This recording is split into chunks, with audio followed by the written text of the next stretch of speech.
Today I am going to do the Starving Artist tag and I will be answering some questions about myself.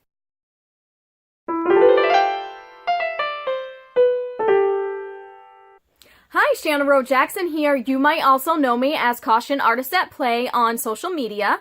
Today I am going to do the Starving Artist tag. I was not officially tagged by anybody specifically because I don't really know a lot of people on YouTube yet, but I have been watching other people's videos on this tag, and what it is a group of YouTube artists got together and came up with a list of questions that they are most commonly asked by their followers, and a few of the questions are also questions that they'd like to have answered by other artists, and just questions that they asked so they could get to know each other as well. And then from there they seem to tag other YouTube artists, and a few people put out an open-ended tag, and that's kind of how I decided to do this. So it grew quite a bit as far as I can tell, but I'm fairly new to YouTube, so I thought this would be a great way for my viewers and followers to get to know me a little bit better as an artist. So here we go. The first question is, what is your favorite experience as an artist? That's really hard to tell. I think my favorite, there's been a few, but I think my favorite experience as an artist was probably when I got to have my artwork hung up in my state capitol building. I had gotten in touch with somebody, it was years ago, but my artwork was hanging in one of the congressional offices in my state capitol building for about a year. So a bunch of different people got to view it. And that was pretty exciting for me because it was when I was really first starting out trying to sell my artwork. And so that was just a really great experience for me. The second question is, what's your favorite experience? Oh, what's your least favorite experience as an artist? That makes a little bit more sense. So my least favorite experience as an artist, let me think. I don't know. It's really hard to tell. I think my least favorite experience as an artist was probably when I was trying to get my artwork hung up in a specific place. I'm not going to really go into details about it, but I had a meeting with their art board, and they were just really all over the place, and it just kind of was a mess. I probably wasn't on top of my game either, but they were the woman that was judging it the most was all over the place. Like, one minute she would compliment, and then the next minute she would put down the same piece of art she complimented. She said one piece of art didn't make sense to her, but then she said that if I did more like it, she would hang a bunch of them. It was really confusing, and then it just didn't end up going anywhere after that, and I'm kind of relieved because I just didn't want to have to continue to deal with that situation. So it just didn't work out. I didn't let it get me down or anything, but it just was something that was not so fun. So the next question is, what are your dreams and goals with your art?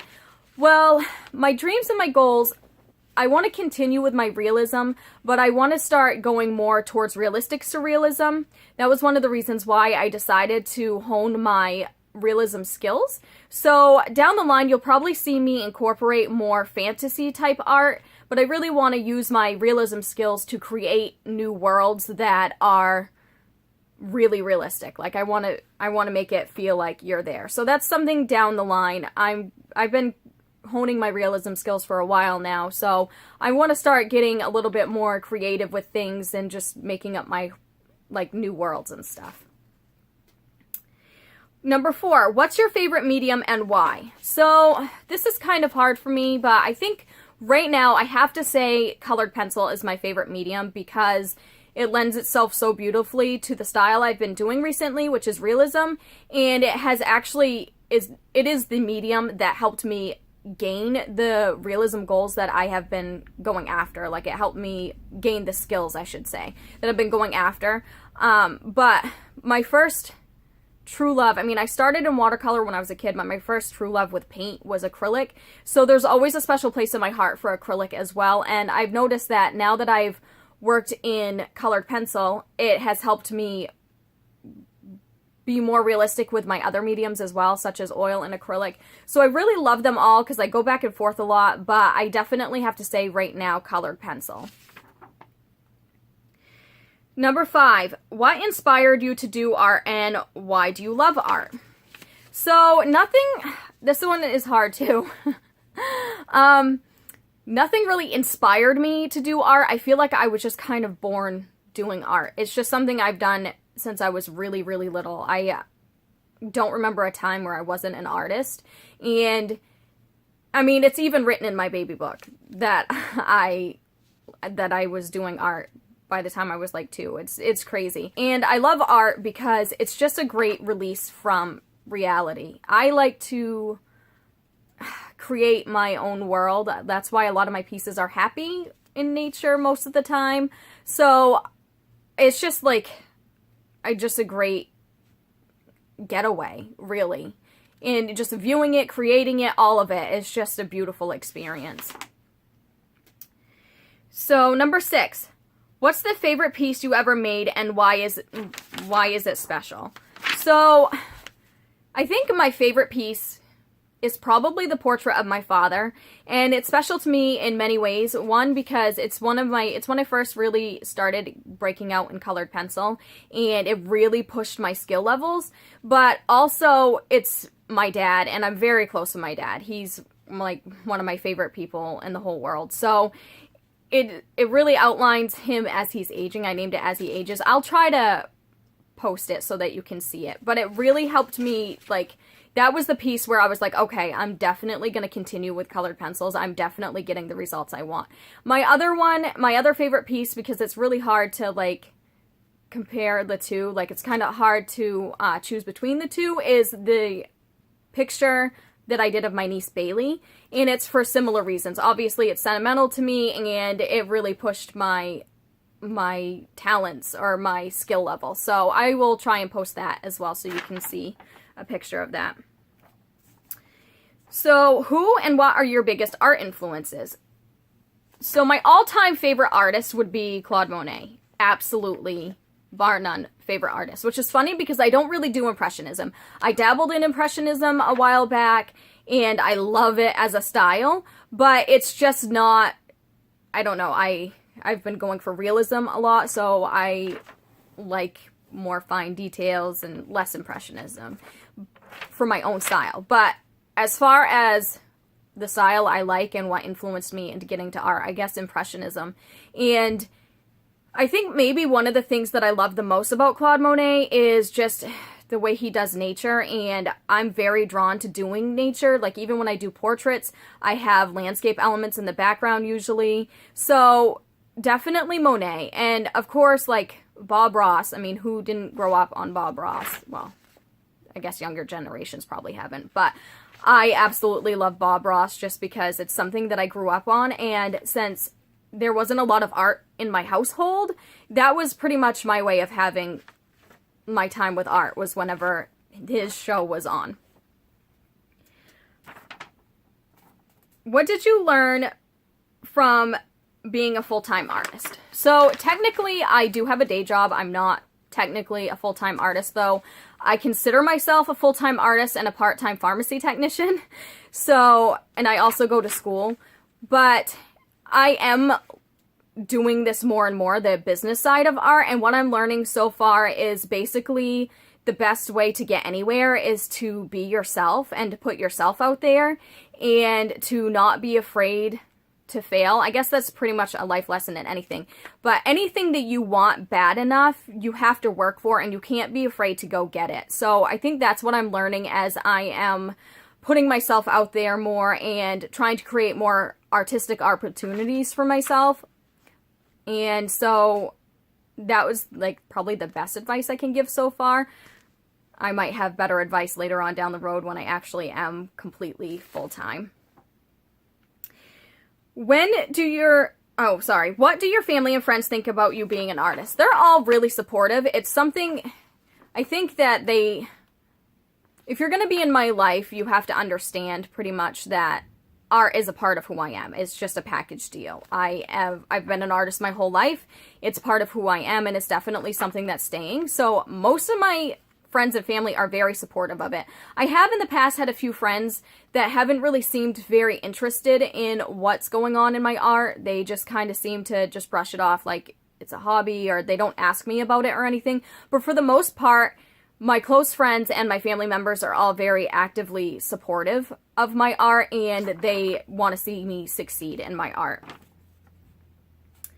Was becoming an artist your childhood dream? If not, what is? Absolutely. It's all I've ever wanted. Like I said, it's just all, I've just picked up on it naturally, and of course, skill comes with time and a lot of work, but it was just the one thing that I've always consistently been interested in doing. What advice can you give to people who want to be more artistic and creative? Don't be scared. Let yourself be creative. I think we all have creativity within us, and the biggest thing that stops us from creating is telling ourselves that we're not creative. So I think that the negative talk needs to stop and the creating just needs to start.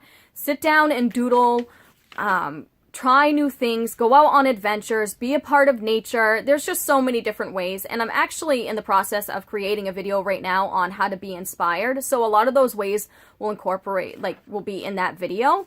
But I think that the best advice I can give is to just don't be afraid. And being creative doesn't mean you have to be good at art or good at music or good at whatever the creative hobby you're drawn to.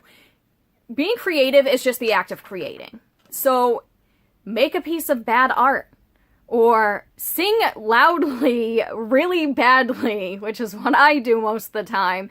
And don't worry about what other people think, because the act of creating itself is what is so therapeutic. I mean, it's a bonus when you get something great out of it, like an end result that's great, but creating in and of itself is just a wonderful act. So just do it. Okay, so the next one is number 12. Were you supported to pursue art as a child? Yes, I was. My mom was cautious to a degree. She was definitely the mom that told me to make sure I had a backup plan, which is probably why I'm a pharmacy technician right now. But to have a backup plan, because she knows that art is not something, it's not necessarily easy to make money at. Of course, when you're doing your own business in anything, it's not necessarily easy, but I think she was worried that, I would struggle a lot. So she definitely told me to have a backup plan, but she was definitely supportive of the fact that I was a creative person, and my dad too. My dad's my biggest fan, so he's supportive of anything I do. But my mom, she definitely, it's actually kind of funny because one time, I remember in 7th grade, I got my report card, and I had just gone to a new school, so I was there halfway through the semester or block. I don't even remember what we called it when we were in middle school, but anyways, I went there halfway through the class, and so I had gotten a B in art because I didn't do well on the art history test because I wasn't there when she was teaching the art history stuff.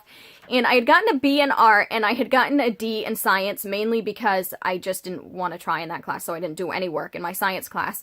And my mom was actually more upset about the B in art, and she wrote a letter to the art teacher pretty much reaming her out, saying that I'm not a B student, which is funny because that's so not in my mom's character to do that. But yeah, so long story short, she was definitely supportive of my art and knew that I was meant to be an artist.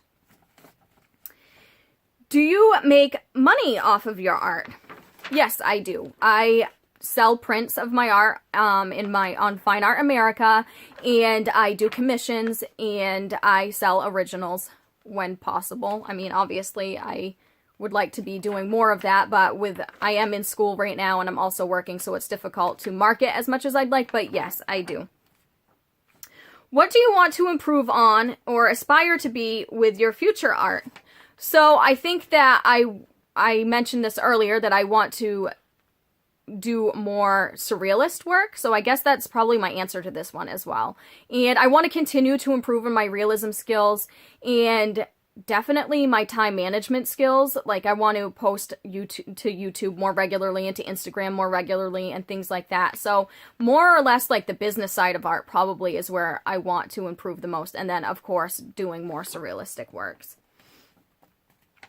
What feelings do we try to express in our art? So for me, and it's funny because I actually just watched the the Starving Artist tag that Hello Alice did, and my answer is very similar to hers. I actually commented on her video because it was like so strikingly similar. And what she had mentioned was the fact that when she was in art school, so many people around her were trying to do like conceptual art and deep art, and I'm in the same situation right now. I'm in art school and everybody's trying to come up with some type of deep conceptual art, and I've been doing art a very long time, and I have experimented with conceptual art and things like that, but my answer is very similar to Alice's in the fact that I just like to create happy art. Like, I want to bring more beauty in the world.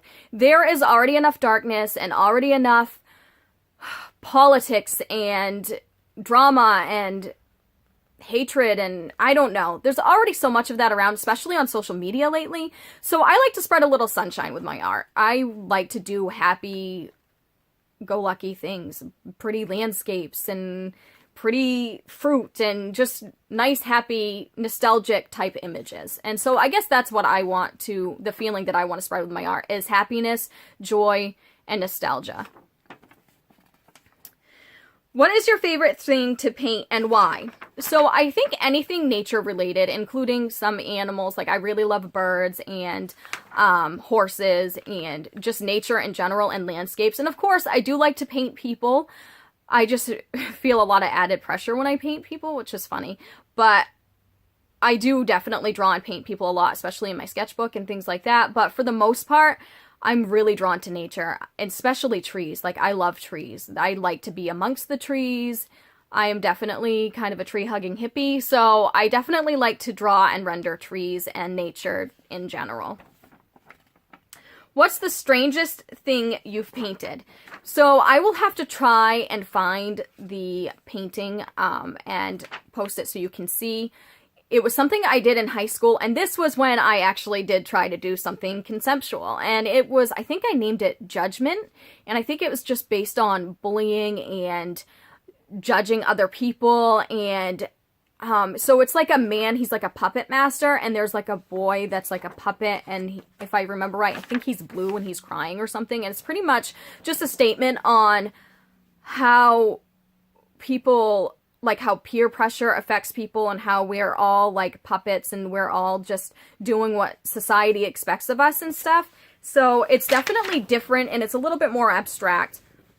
It's way different than anything that I usually create, but it's definitely the strangest thing, but I still kind of really like it. So I'll try and get a picture of it and post it in the video so you can see. Have you ever been hung up after starting a commission, and how did you handle it? I definitely have, but I think I get hung up more before starting a commission, and I think it's just because, generally speaking, creating commissions is obviously different for me than creating something that I want to create just for the joy of creating. So there's added pressure, and there's also, it feels a little bit more like work than my regular work does. And so I kind of feel like I procrastinate a little bit, not too much. I always meet my deadlines and things like that, but I definitely need some like mental, like, I need to like work myself up mentally before I do it, and like I think about everything I want to do before I start and stuff. So I think that's where the hang up is mostly. I think maybe once or twice gotten hung up after starting a commission, but I don't know. I just kind of push through it, especially if a lot of times the commissions I get are special kinds of commissions, like, you know, somebody wants me to paint their loved one or their dog that's passed away or things like that, or they do it as gifts, and I really like being a part of that because gifting is one of my favorite things. Like, that's my favorite thing about Christmas, for instance. I like to gift, so I like to be a part of special gifts for people. So I just push through and I do it. Like, that's just how I get through it. And then after, I'm usually really happy that I did it, and I feel accomplished, and I'm really ecstatic to see the client's reaction when they get the painting. So it definitely ends up being worth it. Do you admit that paint smells good? Yes. Absolutely. I like the smell of paint. Not that I sniff paint or anything, but when I go out to my art studio and I can just smell all those supplies, it feels like home to me, and it definitely smells good. What would you tell your younger self? Keep going. It gets better. I mean, that's absolutely what I would tell my younger self. Just keep on keeping on, because it will be worth it. Okay, so that was my starving artist tag. I am not going to tag anybody specifically because, like I said, I don't really know anybody personally yet on YouTube, but there are a lot of artists I admire, so I'm going to post the links to the artists below that I know have done this challenge, the ones that I admire, and I think that you should check out their channels. And thank you for watching and getting to know me. If you have any other questions, please feel free to comment and ask more questions. If you'd like to get to know me more or questions about art, anything, feel free to comment. And if you like what you see, please hit subscribe. Thanks. See you next time.